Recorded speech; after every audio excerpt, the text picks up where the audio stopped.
C'est l'une des zones les plus militarisées au monde, le Cachemire. Voilà plus de 70 ans que l'Inde et le Pakistan revendiquent cette région montagneuse, soit depuis la partition entre les deux pays en 1947. Après un premier conflit, chacun a eu son petit bout de Cachemire avec un statut spécial jusqu'à cette décision de l'Inde, il y a quelques jours, révoquer l'autonomie de sa partie, le Jammu et Cachemire. On va essayer de comprendre tout ça avec le spécialiste de l'Asie du Sud et chercheur associé à la Fondation pour la recherche stratégique, Gilles Bokera, bonjour. Auteur également du Pakistan sans question chez Talendier, et le politologue, directeur de recherche au CNRS, Christophe Jaffrelot, bonjour. Bonjour. Auteur également de nombreux livres sur le Pakistan et l'Inde. Votre dernier livre, L'Inde de Modi, national populisme et démocratie ethnique, édition Fayard. Le monde est aussi inactif vis-à-vis du Cachemire que lors de la montée d'Hitler dans les années 30. C'est ce qu'a affirmé dimanche le Premier ministre pakistanais, comparaison à son homologue indien. Est-ce qu'il ne va pas trop loin, Imran Khan, en disant cela ? C'est un peu pour satisfaire l'opinion publique pakistanaise. Il faut savoir tout de même que la question du Cachemire est une cause sacrée pour les Pakistanais. Il y a même tous les ans un Cachemire Day, le 6 février, où on célèbre donc le soutien à la solidarité envers des concitoyens, compatriotes, coreligionnaires cachemiris de l'autre côté de la frontière. Donc c'est une question que les Pakistanais vont évidemment tenter d'internationaliser, ce qu'ils ont toujours fait depuis les années 50, en faisant toujours référence aux résolutions du Conseil de sécurité des Nations Unies, qui estiment que, selon ces résolutions, que la question du Cachemire sera réglée par un appel à la population du Cachemire qui devra se décider en faveur de son avenir, que ce soit au Pakistan, en Inde ou à indépendance. Mais est-ce que l'ONU peut faire cela aujourd'hui? La communauté internationale peut intervenir? Est-ce que ça ne serait pas vu comme une ingérence? Non, effectivement, le ton qu'utilise Imran Khan est le reflet de son impuissance. En vérité, il monte en gamme parce que personne n'a vraiment réagi, y compris parmi les pays arabes. Le silence de l'Arabie saoudite est assourdissant. Les Émirats appellent les deux pays, l'Inde et le Pakistan, à s'entendre. Bref, le Pakistan est isolé, n'arrive pas à internationaliser cette question. Et c'est, je pense, le reflet de cette impuissance que l'on voit dans ces hyperboles. C'est un jeu dangereux que se livre aujourd'hui l'Inde au vu du contexte historique. Oui, alors ça l'est peut-être moins à cause de ce que le Pakistan peut faire en tant que Pakistan qu'à cause de ce que cela va créer sur place, au sein du Jammu et Cachemire, et notamment du Cachemire bien sûr. Parce que là, on est en train de créer les conditions d'une indianisation du djihad, en vérité.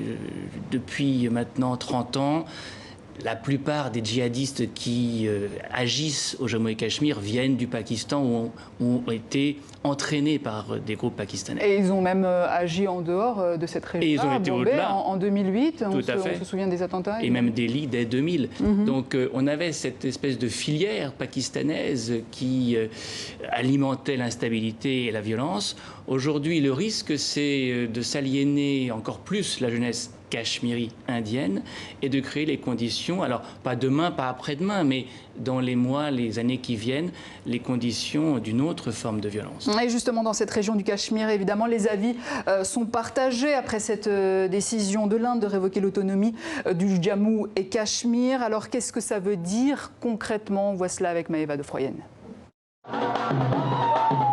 Dans les rues de Jammu, les habitants chantent, dansent et célèbrent le Premier ministre indien Narendra Modi. C'est la liberté complète que nous avons obtenue après 1947. Les générations prochaines s'en souviendront pour les 100 à 200 prochaines années. L'annonce est tombée au Parlement indien. L'autonomie constitutionnelle du Jammu et Cachemire est révoquée. Mais la décision ne fait pas l'unanimité, notamment dans la vallée de Srinagar, une zone à majorité musulmane hostile à l'Inde et attachée à son autonomie.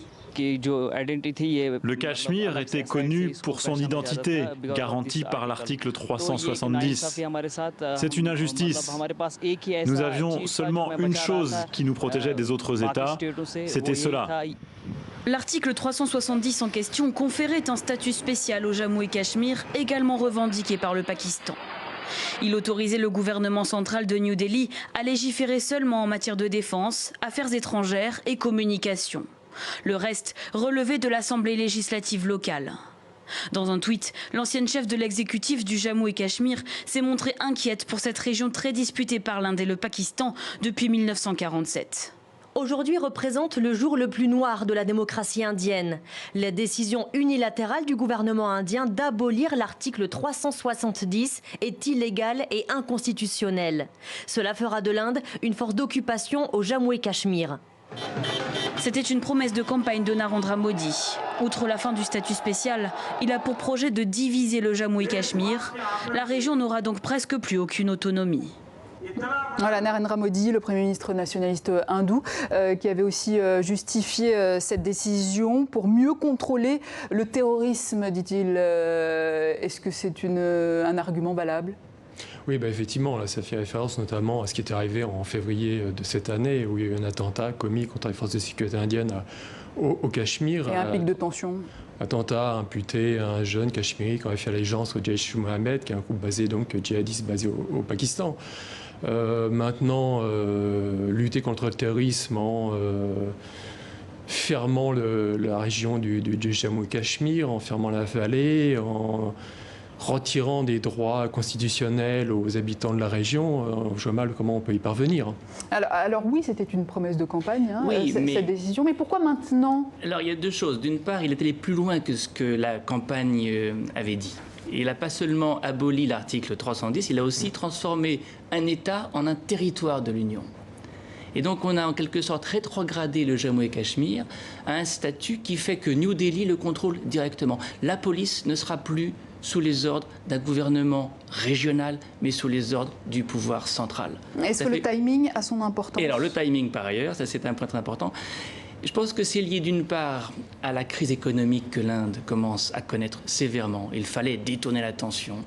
Deuxièmement, vous avez la question afghane qui arrive à un tournant.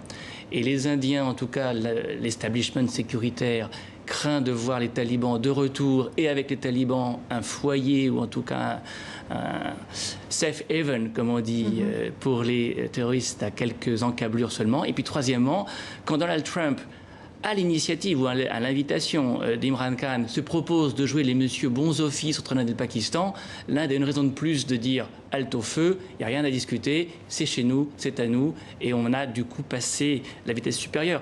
Toutes ces trois raisons expliquent le timing, mais ça c'est le timing du temps court, le temps long, de la mobilisation de la jeunesse afghane d'un côté, pakistanaise de l'autre et finalement cachemiri en Inde, risque de donner tort à cette décision. Mais pourquoi ne pas laisser aux Cachemiris le choix de leur destin par référendum, par exemple ? C'est ce qui avait été décidé en 1949 après l'intervention de l'ONU. Le Cachemire, c'est un enjeu de politique intérieure. Le BJP, le parti de Modi, surfe sur la polarisation des communautés religieuses. Réussir à tenir le Cachemire dans une zone de tension, c'est toujours avoir un fer au feu, toujours une bonne raison de voter BJP pour défendre la majorité. Après cette décision de l'Inde, le Pakistan a expulsé l'ambassadeur indien. Il a rompu le commerce bilatéral et écarté l'option militaire avec l'Inde. Qu'est-ce que ça veut dire que le Pakistan baisse les bras dans ce dossier ? Non, le Pakistan va s'agiter diplomatiquement auprès du Conseil de sécurité des Nations Unies, dénoncer la violation des droits de l'homme commise par les forces de sécurité indiennes au Cachemire. Ça va continuer, il n'y a aucun problème là-dessus. Mais comme on l'a dit, le Pakistan est en position de faiblesse, et notamment sous la supervision du GAFI, du groupe d'action financière, qui lutte contre le blanchiment de l'argent sale et la lutte contre le terrorisme, et sous la menace de sanctions financières à ce sujet. Il faut le rappeler que récemment, le Pakistan a reçu un prêt de 6 milliards de dollars du FMI qui pourrait éventuellement être mis en cause. Donc les moyens du Pakistan d'agir au Cachemire se sont limités. Évidemment, il y a toujours le risque qu'il envoie au combat du Jaish-e-Mohammed, le Lashkar-e-Toïba, et que par le biais d'organisations djihadistes basées au Pakistan, il essaie de déstabiliser la vallée du Cachemire. Maintenant, comme je l'ai dit précédemment, le Pakistan jouerait un jeu très dangereux économiquement, mais aussi militairement. On a vu qu'en février, l'Inde n'avait pas hésité à répliquer militairement à cet attentat contre des forces de sécurité imputé en sous-main au Pakistan. Christophe Jaffrelot, en 1998, vous aviez écrit un livre, La démocratie en Inde. Est-ce que c'est toujours le cas aujourd'hui sous l'Inde de Modi? C'est une autre démocratie. Celui que j'ai écrit cette année est sous-titré National-populisme et démocratie ethnique. La démocratie ethnique, c'est ça. C'est la démocratie qui est celle d'une majorité plus que celle de tous les citoyens. Et on a une forme d'hindouisation de la démocratie indienne dont les Cachemiris, dont les musulmans cachemiris font les frais, en quelque sorte, car ils sont une minorité dont on ne veut pas dépendre. Et les autres minorités en pâtissent aussi dans l'Inde d'aujourd'hui. Les chrétiens sont particulièrement visés, dans les zones en tout cas où ils sont très minoritaires, pas tant le Kerala, pas tant le sud, mais là où ils sont comme dans des poches très petites, notamment en zone tribale. Alors on ne dit pas que la situation est mieux dans la société au Pakistan, mais est-ce qu'on peut considérer quand même Imran Khan comme plus modéré que Narendra Modi aujourd'hui? C'est pas Imran Khan qui détient le pouvoir au Pakistan, c'est toujours pareil, c'est l'establishment militaire. Donc ce que dit Imran Khan, c'est un peu la voix de son maître, hein. C'est un peu ce que les militaires pakistanais lui disent de prendre comme décision au niveau notamment stratégique et vis-à-vis de l'Inde. Il est vrai qu'Imran Khan, une fois arrivé au pouvoir, a dit si l'Inde fait un pas, j'en ferai deux. Manifestement, à nouveau, on est parti dans une phase de confrontation et la normalisation des relations indo-pakistanaises est remise à bien plus tard maintenant. Bon, en tout cas, une issue à la crise entre l'Inde et le Pakistan, c'est pas pour aujourd'hui, j'imagine. Non, avec un acteur qu'on n'a pas évoqué, mais qu'on peut citer d'un mot, c'est la Chine. Parce que la Chine, elle, a protesté contre la décision indienne. Et la Chine et le Pakistan ont une histoire ancienne qui pourrait se poursuivre. Christophe Jaffrelot, merci, auteur notamment de l'Inde de Modi, National-populisme et démocratie ethnique, édition Fayard. Merci également à vous. Gilles Boquera, auteur notamment de Pakistan en 100 questions chez Talendier.